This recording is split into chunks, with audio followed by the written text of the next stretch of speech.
Continuamos con el libro de la genealogía de nuestro Señor Jesucristo, hijo de Abraham, hijo de David. Y llegamos al cuarto mensaje, cuarta sección de mensaje del Señor, cuarta sección de discurso, donde el Señor está dando sus enseñanzas. Ya habíamos pasado por el Sermón del Monte, número 1. Número 2, cuando Jesús envía también. Número 3, las parábolas del reino. Número 4, esta sección en la que estamos. Y desde el capítulo 16, en la semana pasada, el Señor emprendió el camino a Jerusalén. El camino hacia su muerte, hacia su pasión y muerte, y empezó a anunciar su muerte, su sacrificio en la cruz del Calvario y posteriormente su resurrección. Ahí es donde estamos, y en esa sección trae una enseñanza que no es difícil de comprender, pero es difícil de aceptar porque es algo repulsiva para el ser humano, pero es esencial en el reino de Cristo. Es fundamental en el reino de Cristo. Así que vamos a ver los capítulos 18 al 20 en Mateo. No voy a leerlos todos, no se emocionen. Vamos a... baila mucho, ¿verdad?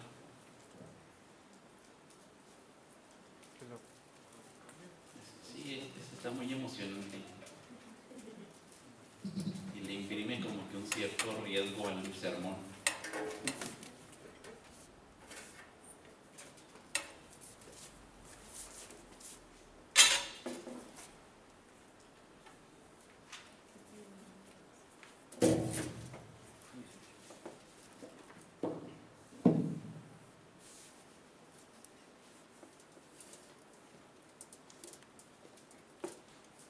Así soy libre. Así soy libre, porque si no me ahogo aquí y digo, ¿dónde salgo, verdad? Así soy libre. Vamos a orar. Padre, gracias te damos por este momento. Te pido, Señor, reconozco que dependo completamente de ti ahora que voy a predicar tu palabra. Concédeme, Señor, la humildad y la capacidad de olvidarme de mí mismo. Dame la claridad mental y en mis expresiones para enseñar tu palabra. Concédeme, Señor, libertad de mis notas y no permitas que me pierda o me confunda, sino que pueda exponer tu palabra. Guárdame del maligno que quiere tergiversar siempre tu palabra. Concédeme, Señor,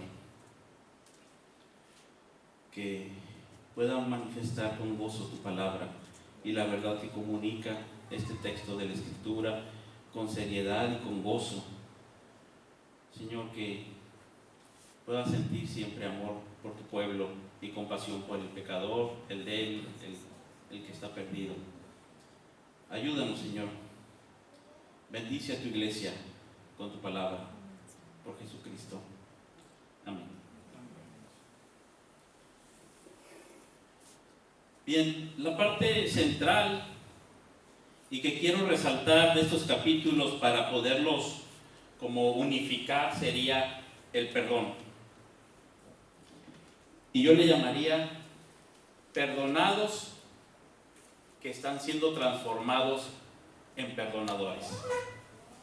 Y vamos a ver cómo en el pasaje va a hablar de que todos los que se reúnen, Él está formando su iglesia, y todos los que se reúnen en esa iglesia son personas perdonadas de pura gracia por el Señor, y que Dios quiere irnos transformando en personas perdonadoras.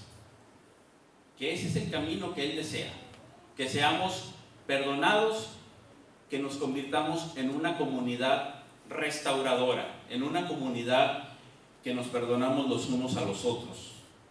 Y va a poner ejemplos muy claros con no hacer caer y tropezar a un hermano, y habla de que es pequeño, que hay que cuidarlo. Va a hablar de la oveja negra, la oveja descarriada, que hay que ir por ella, y entonces dice, tú ve, reconcíliate con tu hermano, y si lo logras, has ganado a tu hermano. Ve como el buen pastor que va por esa y se goza cuando regresa. Porque la esencia de esta iglesia es una iglesia que perdona, que restaura, que va y busca a esa oveja que se descarrió y la trae nuevamente, y que es perdonada de pura gracia. Y entonces va a ir por ahí en el pasaje Pedro diciendo, Señor, pero ¿hasta cuándo? ¿Cuántas veces voy a perdonarlo? ¿Hasta 7? No te digo hasta 7, sino 70 veces 7. Y entonces le va a decir que un rey tenía 2 siervos y que uno le debía mucho dinero y lo perdonó, pero él salió de ahí y no pudo perdonar a su consiervo que le debía mucho menos. Que no pudo tener misericordia cuando él sí tuvo misericordia de él.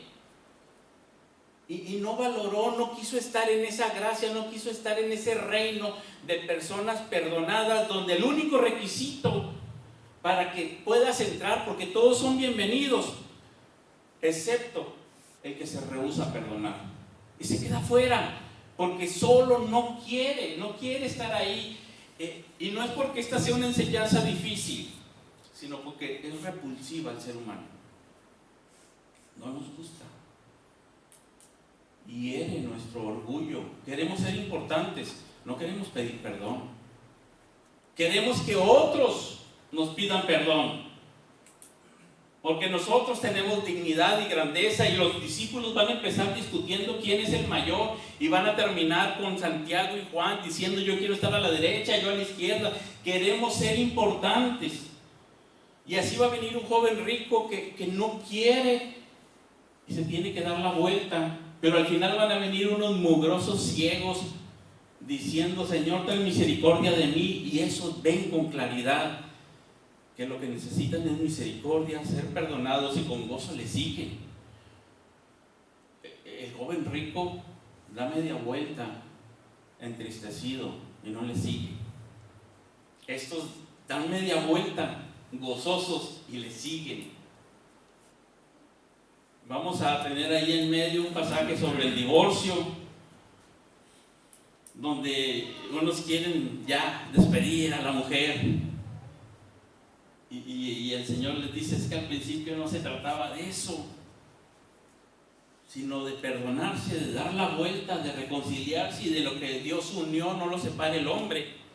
De tal manera que todo este pasaje está por ahí inmerso el concepto del perdón cristiano. Esa es la enseñanza grande aquí, en la que tenemos que considerar tú y yo, y que si no perdonamos estamos fuera.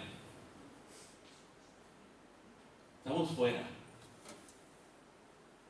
Y es necesario que atendamos, no sea que nos perdamos el reino, nos perdamos la gracia de Dios por no querer perdonar, que quedemos fuera por nuestro orgullo de no querer perdonar.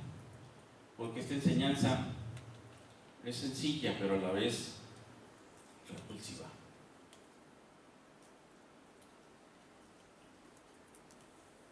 Es desagradable. Es algo que uno no quiere hacer. Y conforme pasen los años, por eso el Señor va a decir, ¿por qué Moisés nos permitió? Por la dureza de tu corazón. Porque es lo que le dice el rey al siervo que no pudo perdonar a su consiervo. Estás duro, eres malvado. Por eso las cosas tan drásticas que dice. No tienes ojo bueno, mejor sácate ese ojo, porque no puedes ver bien a las personas. Es mejor entrar en el reino tuerto que con 2 ojos ser echado al infierno, porque no estás viendo bien las cosas. Porque aquel que es perdonado entonces es transformado internamente por el Señor para ser alguien perdonador. Esta es la introducción. Vamos a ver algunos pasajes. En resumidas cuentas, esa es la forma en que estoy aglutinando estos dos capítulos bajo este concepto. Ustedes podrán luego estudiarlos detenidamente en sus casas ya con todo detenimiento, pero vamos a observar esta maravilla. Vamos al Mateo 18:20, desde el 19. Voy a leer solamente algunas palabras y notemos la belleza de lo que aquí está diciendo.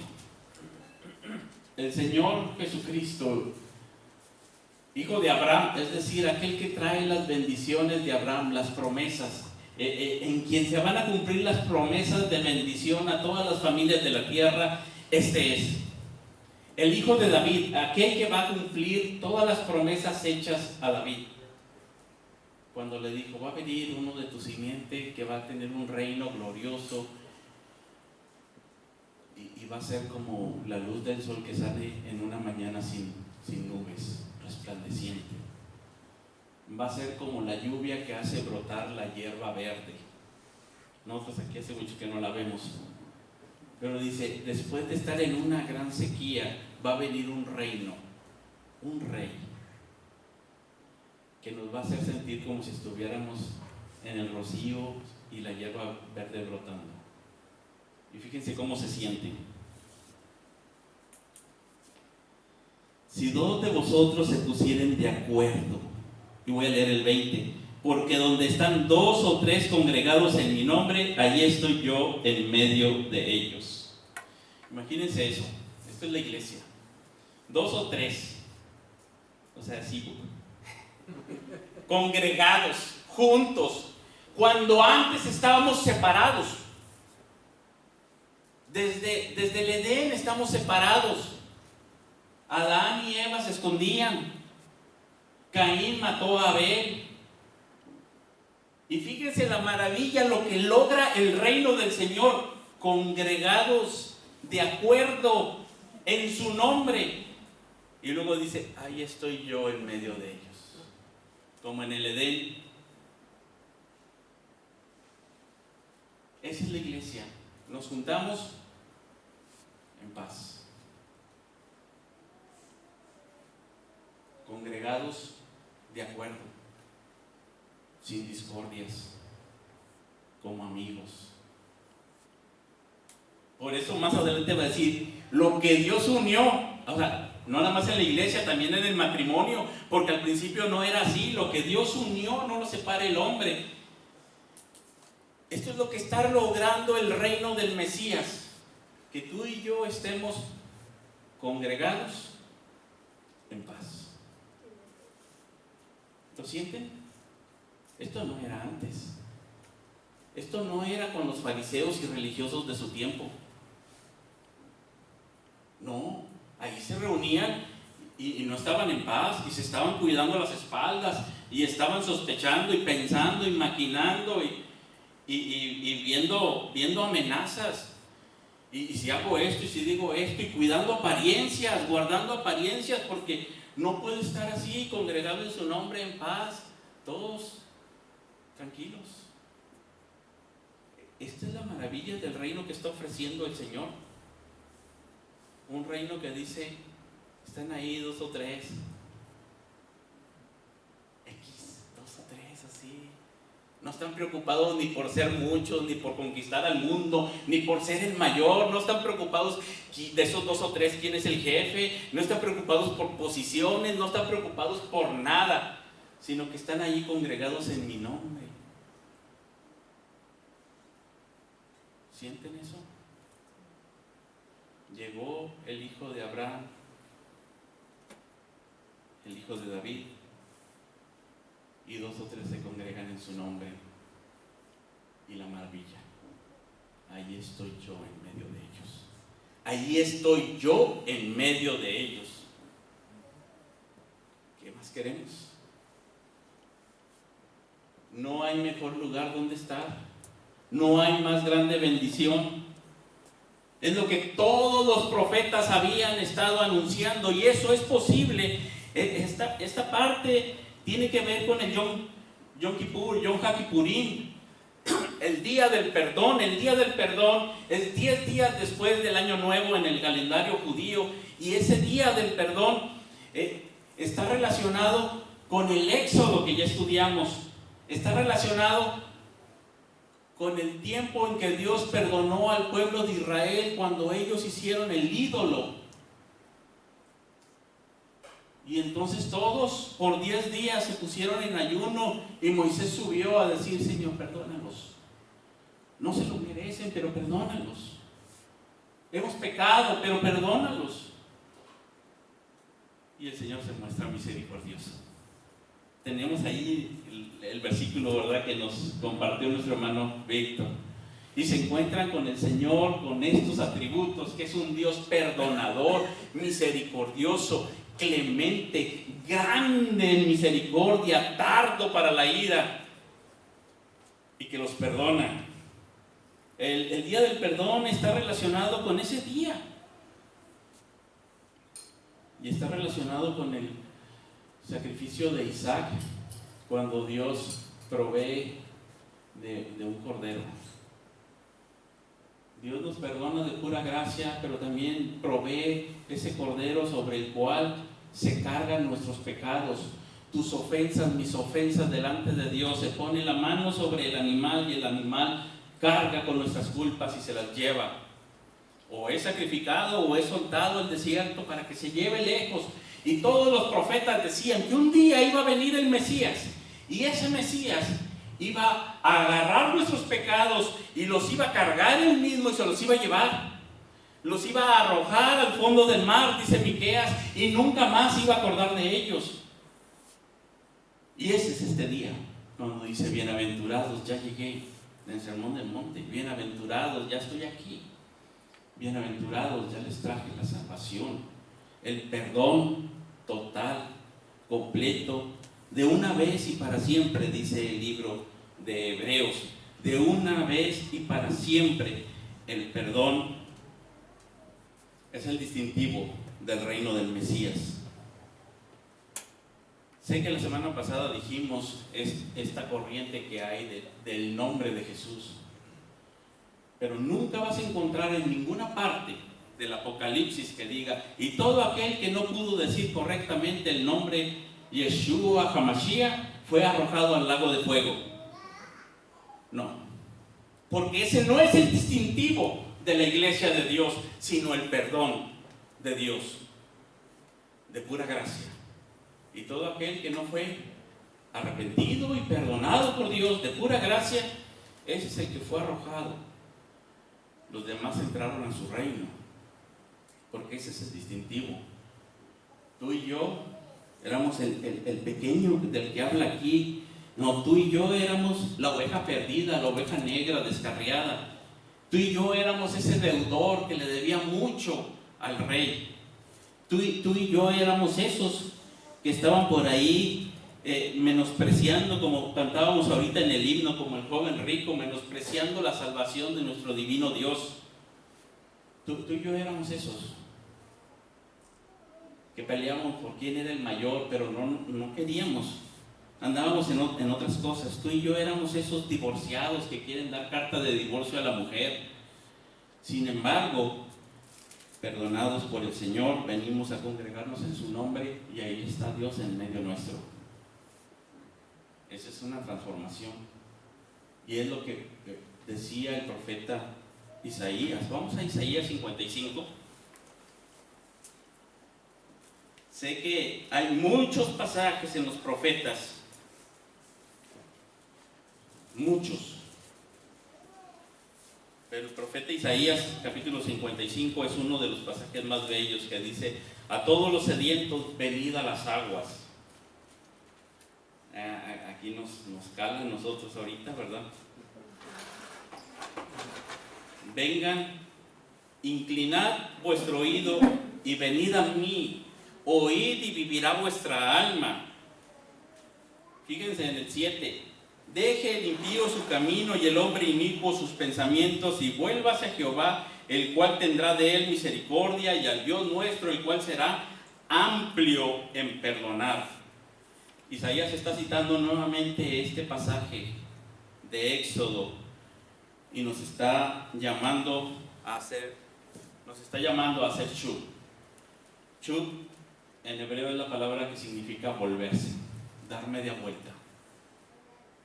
Si tú vas por tu camino, vuélvete a Jehová. Y vamos a encontrar en estos pasajes esos ejemplos. La oveja está descarriada y se vuelve. El que está perdido se vuelve, ¿sí? Y en ese volverse, Dios le llena de misericordia, lo perdona, lo salva, lo mete en su reino de gracia. También tenemos otros que hacen shub en el lado contrario. Están con Jesús como el joven rico y dice que él hizo shub triste y se fue para el otro lado.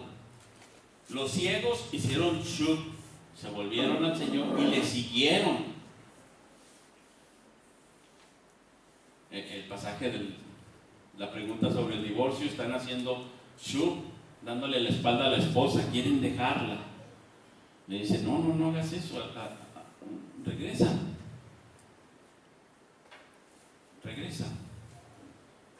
Y aquí están las personas congregadas en su nombre porque hicieron shub hacia el Señor y unos hacia otros.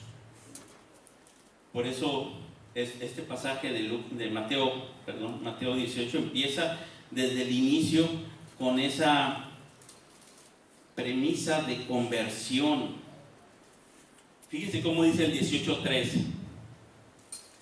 Dice ahí en la Biblia, Mateo 18:3.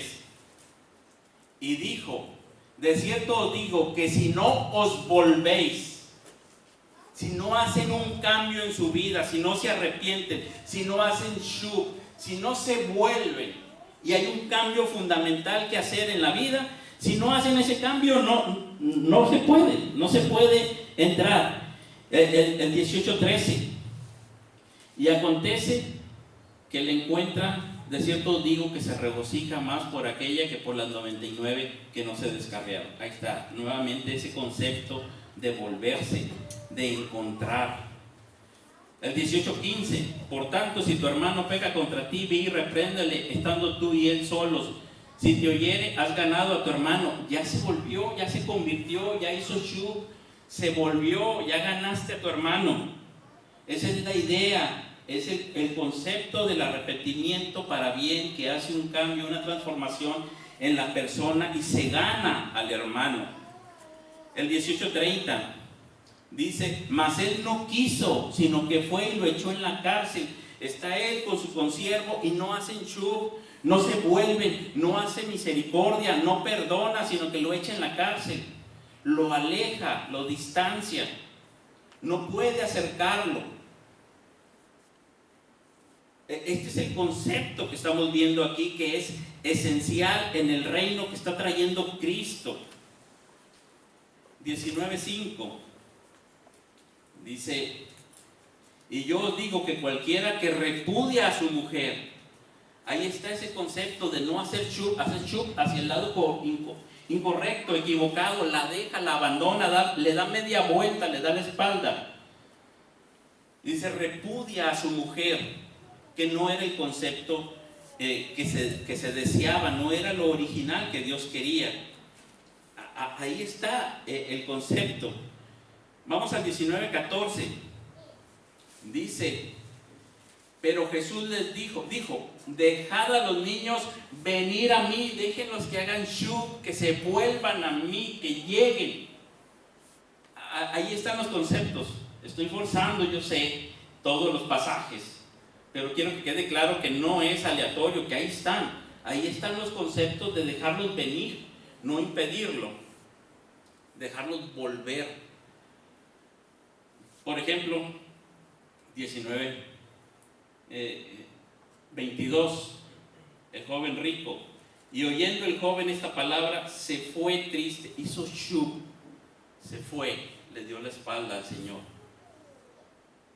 Que ahí está representando al pueblo de Israel también, al pueblo de Israel que le está dando la espalda al Señor, y por eso el Señor se vuelve a los gentiles y hace su camino hacia Jerusalén por el lado más pagano, digamos, por esas regiones de las que nos hablaba Carlos en el sermón pasado, donde hay gente endemoniada y donde unos le dan la espalda al Señor y sin embargo en esas regiones hay personas que dicen, déjame aunque sean las migajas de ese reino, mientras otros lo desprecian, otros quieren aunque sean las migajas de ese reino, como si fueran perrillos, dicen, yo quiero entrar, dame aunque sean migajas. Esto es increíblemente grande. Y tenemos así los demás pasajes, el 19, 27, cuando dice Pedro, nosotros lo hemos dejado todo y te hemos seguido. Nosotros ya hicimos chup, Señor. Y les dice, benditos, ustedes van a tener la bendición grande, porque han hecho ese chup, ese arrepentimiento. Y eso es esencial. Eso es esencial. Yo sé que la persona que busca decir correctamente el nombre del Señor está de alguna manera buscando refrescar su vida espiritual, llegar a una mayor vitalidad en su relación con el Señor, le parece como que es algo bueno, correcto, quisiera reavivar su vida espiritual, su desarrollo, algo está buscando que le falta. Pero eso no es esencial. Lo esencial en este reino es que nos volvamos al Señor, que vengamos a Él, que nos arrepintamos y creamos en Él. Esa es la entrada al reino del Mesías.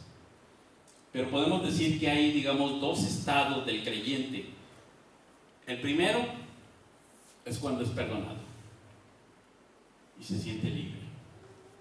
Ese es el primer estado espiritual de todo creyente, se siente libre y dice, qué maravilla, soy libre, tengo libertad, soy perdonado, no debo nada, el Rey me perdonó todo lo que debía, me reconcilió, me hizo su amigo, está en medio nuestro, qué bendición. Ese es como el primer estado del creyente. El segundo estado, que todos debiéramos de ir hacia allá o de estar ahí, es cuando dejamos de pensar en el perdón y entonces volteamos a ver al Dios perdonador. Y entonces ya no nada más nos alegramos porque somos libres, perdonados y estamos en paz y ya no estamos ansiosos, ya no estamos con esas angustias.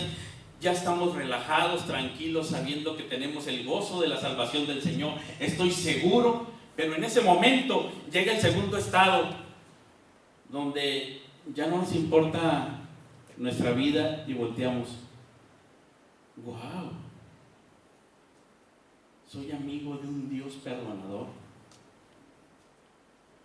Y vemos la grande maravilla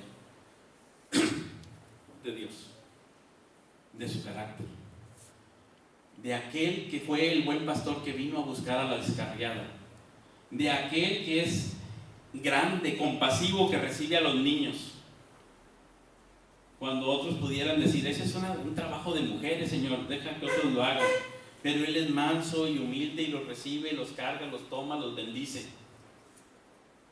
Imagínense como si ahorita algún niño viniera aquí. Él no sabe en qué contexto está, pero ya el que venga es que se siente a gusto, se siente confiado. Y el que está aquí al frente puede decir, vete, cuiden a los niños por allá, por favor, lejos, que no me interrumpan. O el Señor que lo toma y lo carga y lo bendice. ¿Qué diferencia? Ese es nuestro Dios. Por eso el joven rico, cuando viene con el Señor Jesucristo, le dice, ¿qué necesito más para ganar la vida eterna? Y el Señor le dice, olvídate de eso, mira, Dios es uno, Él es bueno. Y lo quiere llevar a un punto donde ya no piense en Él, sino en el Señor, y pueda ver que ese es el Dios perdonador, grande, misericordioso. este que fue revelado en tiempo de Moisés, que dice: fuerte, misericordioso y piadoso, tardo para la ira y grande en misericordia y verdad, que guarda misericordia a millares. Perdona el pecado de rebelión, el pecado a propósito, pero también las equivocaciones, las perdona. Ese es el Dios perdonador con el que ahora yo estoy. Y entonces ya me olvido de que estoy a salvo, sino que ahora empiezo a tener una respuesta de adoración en dos sentidos. Por un lado, admiración, contemplación, y por otro lado, obediencia de fe. Y entonces aquel que no solamente sabe que es perdonado, sino que además empieza a ver la gloria, la grandeza, la majestad del Dios perdonador, ve la vida diferente. Y después de que fue perdonado, sale y puede perdonar a otros. Y se convierte en alguien que es perdonador, en alguien que busca la descarriada, en alguien que va con el hermano que peca contra ti y dialoga con él para hacerlo volver, en alguien que deja a los niños venir, en alguien que está dispuesto a no separar lo que Dios unió. Se convierte en alguien que está siendo un pacificador, un reconciliador, un ministro de este reino, porque ahora está viendo las cosas diferente, puesto que está contemplando a Dios. No como aquel que le perdonaron su deuda y salió y no se maravilló del rey, se maravilló de decir: ya estoy libre, no debo nada. Y se encontró afuera con otro, pero no está maravillado por su rey, solamente se siente libre. Y entonces agarra a su consiervo y le dice: te vas a la cárcel, págame o te vas a la cárcel. Y se va a la cárcel, porque todavía no hace clic. Está en el primer estado del creyente, digamos, en el que dice: oh, soy libre, estoy perdonado, estoy en paz, estoy a salvo. Pero nos falta el siguiente estado, y es lo que está diciendo aquí el Señor. El siguiente estado es: maravíllate por tu Dios, que es grande, clemente, perdonador.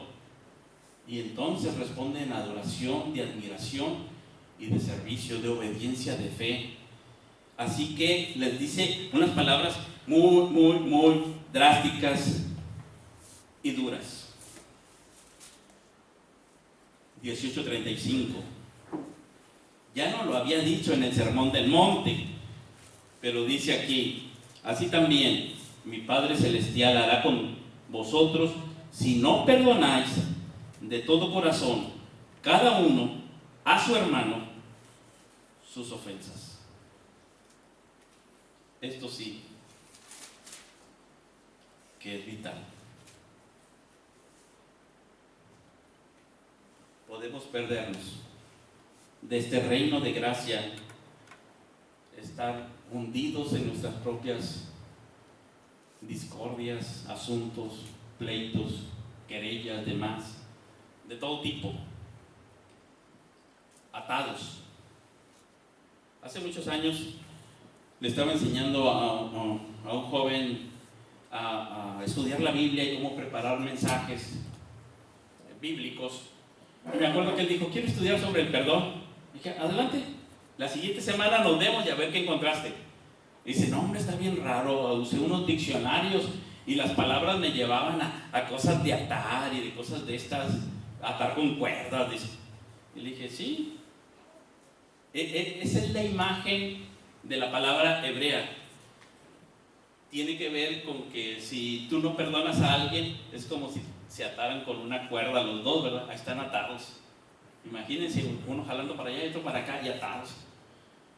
Y estás atado y no lo dejas, y ahí lo tienes, y ahí lo tienes, y ahí lo tienes. Y dices: ¿y si te desatas?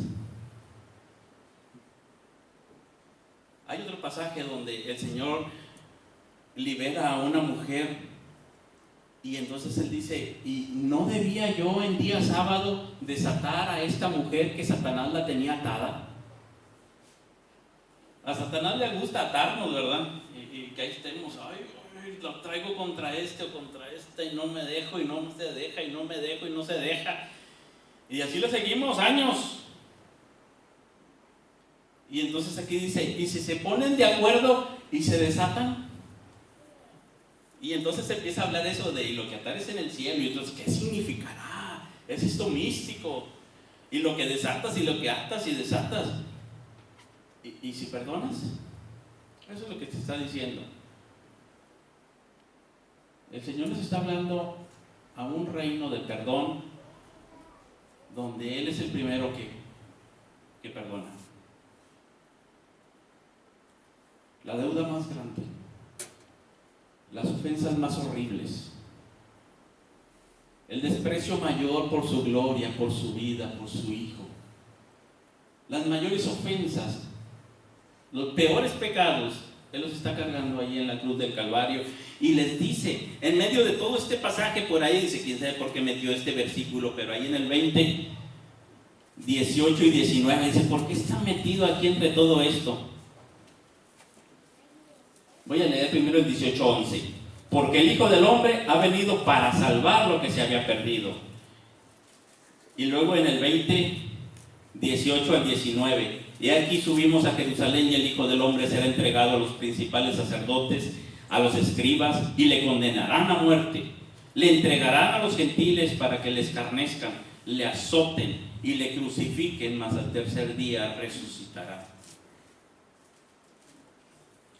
Y decimos, ¿y por qué está metido aquí entre todos estos temas?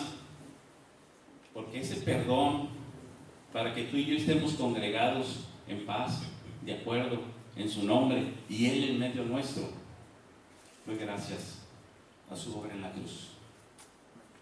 A que Él primero perdonó tus pecados y los míos, cargándolos en la cruz. Él es el Rey que nos perdona una deuda infinita. Él es el pastor que cuando estábamos descarriados va y nos trae y venda nuestras heridas y nos regresa al redil.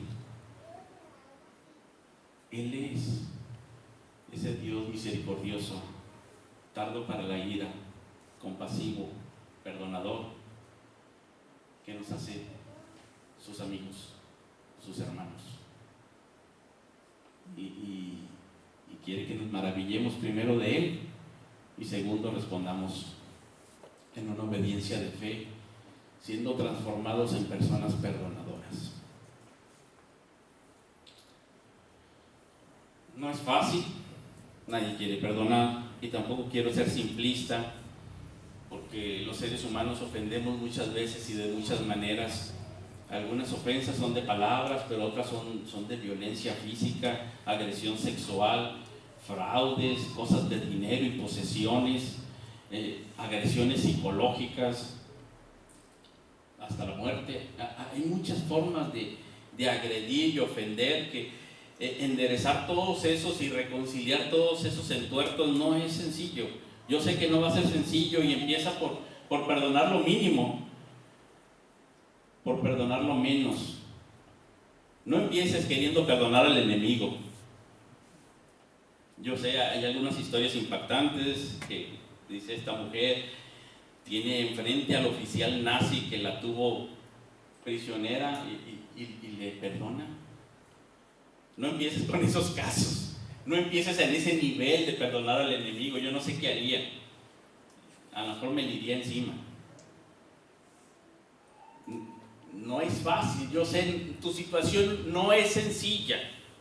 No estoy tampoco diciendo que esto es muy simplista, ya ve y perdona y ya, se acabó. No, por eso los judíos desde el Año Nuevo hasta el Yom Kippur, que son 10 días, se pasaban 10 días, muchos ayunando, para buscar. A veces no perdonaban en esos días, pero ahí tomaban resoluciones, porque sabían que el perdón iba a requerir más tiempo, no solamente 10 días, porque hay ofensas pues de todo tipo, que cada quien sabe lo que hemos vivido, cada quien, pero siempre la Escritura nos llama a ver al Señor. Para glorificar a Dios es esencial verlo claramente y saborearlo profundamente. Quisiera que pudieras ver en estos pasajes de Mateo 18 al 20, esos conceptos de Dios que son verdaderos, que son claros, y que despierte en tu corazón los afectos más puros y apropiados hacia Él, de tal manera que tu vida pueda ser transformada. Que presencies esa gloria del Señor en estos capítulos, tomando a un niño, viniendo a salvarnos, buscando a la oveja descarriada, estar en medio nuestro, perdonar nuestras deudas, sanar a los ciegos y hacerlo todo con un regocijo. Dice, ese pastor es uno que va y toma a la oveja descarriada y no la golpea y apalea y le dice de cosas a la oveja. ¿Por qué andas haciendo esto y dónde andabas? No volverás a salir, y te amarro y te golpeo. Sino dice que se regocija con ella. Ese es nuestro Dios.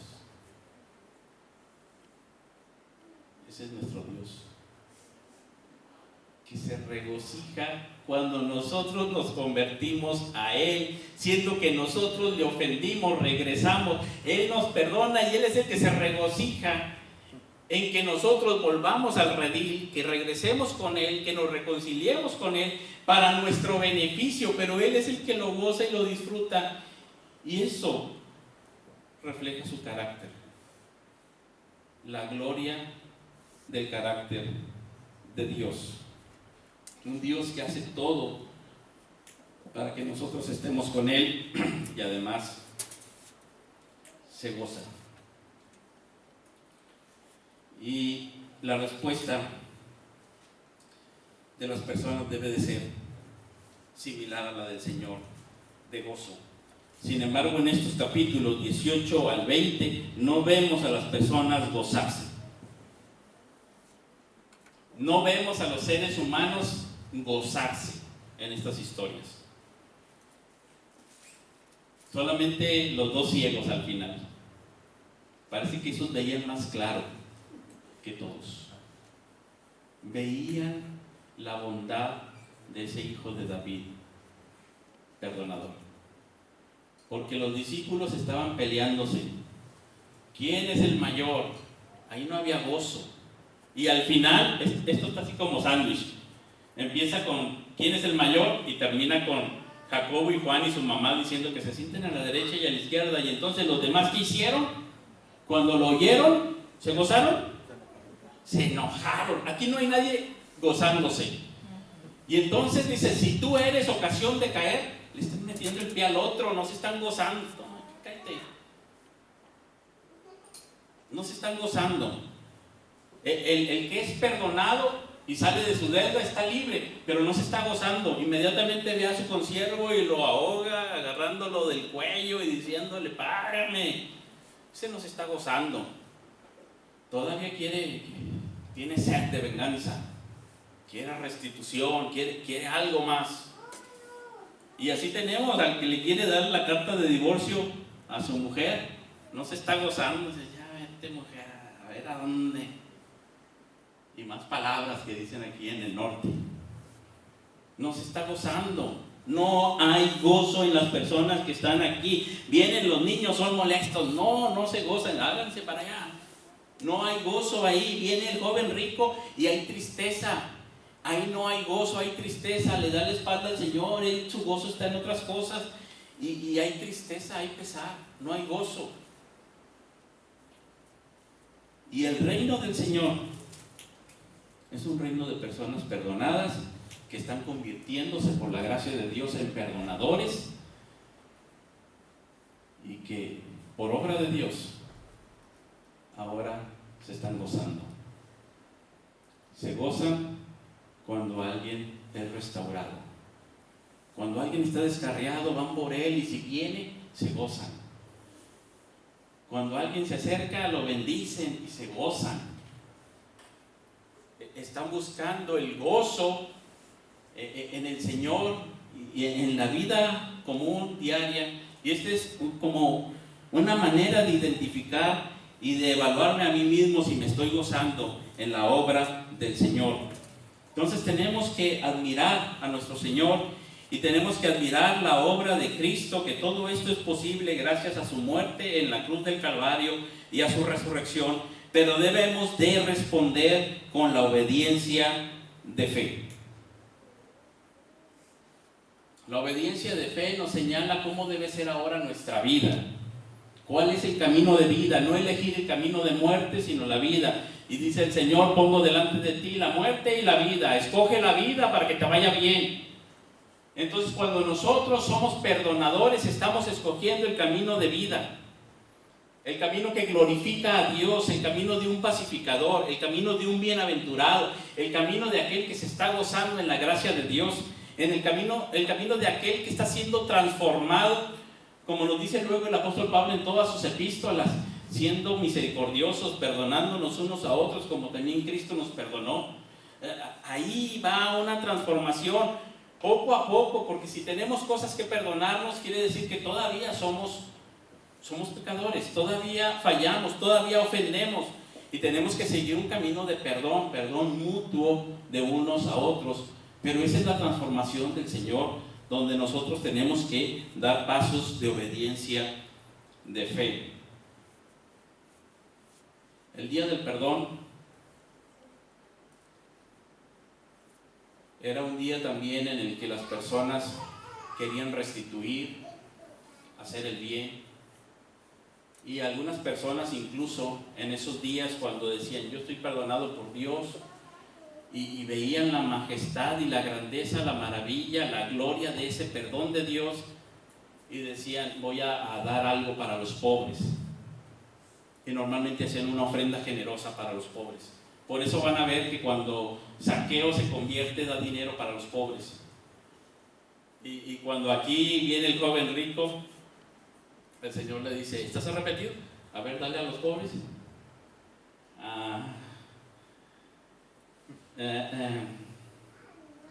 El día del perdón implicaba un cambio, y que tú decías, no sé cómo le haya ido a estos pobres que están aquí, cuál haya sido su camino en la vida, pero ahora yo veo la vida diferente. Y una manera de demostrarlo era en el bolsillo, ¿verdad? Aquí va para estos que están pobres, porque no sé cómo les haya ido en la vida, por qué estén en esa situación. Y el joven rico se dio la media vuelta, contrario a Zaqueo. Yo no sé qué es lo que tengamos que hacer, pero la Biblia nos pide obediencia de fe. Y ese es el reino del Mesías. Podemos sacar muchas enseñanzas de ahí y podemos decir, ¿qué será eso? Una teoría extraña, pero no es difícil de comprender. Pero es repugnante. Uno no quiere. Es repulsivo eso. A mi naturaleza, no importa cuántos años tengas, uno no quiere pedir perdón. Y no es que uno no sepa cómo hacerlo, y no es que uno no sepa las ofensas que ha hecho, y no es que uno no sepa, es que no sé cómo pedir perdón. Es que no quiero. Esa es la verdad. Es que no quiero. Y eso es más difícil. Es más sencillo decir nada más Yeshua HaMashiach y buscar el nombre que revitalice mi cristianismo. Pero ¿queremos revitalizar nuestro cristianismo? El Mesías llegó, y dice el Mesías, bienaventurados, porque ya llegó el que trae para ustedes el Yom HaKippurim, el día del perdón glorioso, el sábado de sábados, la salvación de salvaciones. Lo que anunciaron todos los profetas lo está trayendo el Mesías, y dice Hebreos que lo trajo de una vez y para siempre, siendo Él el Cordero de Dios que se sacrificó por ti y por mí, siendo Él el sumo sacerdote, el que abrió el camino, el que nos provee de perdón, porque es grande en misericordia. Él es nuestro Dios maravilloso al que adoramos. Pero tenemos que pasar al segundo estado del cristianismo: maravillarnos de que ahora nuestro Dios, nuestro amigo, el que está en medio nuestro, en nuestra congregación, es un Dios perdonador, y responder con adoración. Por un lado, admiración, y por otro lado, obediencia de fe. Que el Señor nos ayude a perdonar como hemos sido perdonados por Dios en Cristo Jesús. Tomemos las resoluciones a las que el Señor nos esté guiando y tomemos el tiempo que tenga que tomar y el camino que tenga que tomar. Hay cosas que se pueden restituir en la vida, hay cosas que ya no se pueden restituir. Si hay restitución, tomemos el camino de la restitución, cueste lo que cueste. No te pierdas la gracia de Dios por estar atado. No continúes por ese camino. Escoge la vida. Vamos a orar. Padre, gracias te damos porque nos has perdonado en Cristo de pura gracia. Admiramos que tú eres nuestro Dios grande, misericordioso, perdonador. Ayúdanos, Señor, a ser también misericordiosos, compasivos, perdonadores. Ayúdanos como congregación a ser una comunidad restauradora donde las personas pueden desarrollar su vida cristiana, pueden ir en crecimiento, en desarrollo, en una vida sencilla, en una vida de fe, en una vida que te glorifique. Ayúdanos en nuestras relaciones interpersonales, porque muchas veces se nos dificultan y ofendemos y nos distanciamos unos de otros y vivimos vidas divorciadas unos de otros, alejados. Ayúdanos, Señor, para poder estar unidos como tú quieres, unidos en Cristo para que el mundo crea. Señor, transfórmanos. Gracias porque en Jesucristo podemos encontrar la paz y el perdón. Danos fuerza para resistir la tentación y para tomar las resoluciones necesarias para la reconciliación en cualquiera de nuestras relaciones que tengamos. Ayúdanos, queremos agradarte a ti. Gracias por tu grande salvación y el perdón en Jesucristo. Bendito seas, en el nombre de Cristo te lo decimos. Amén.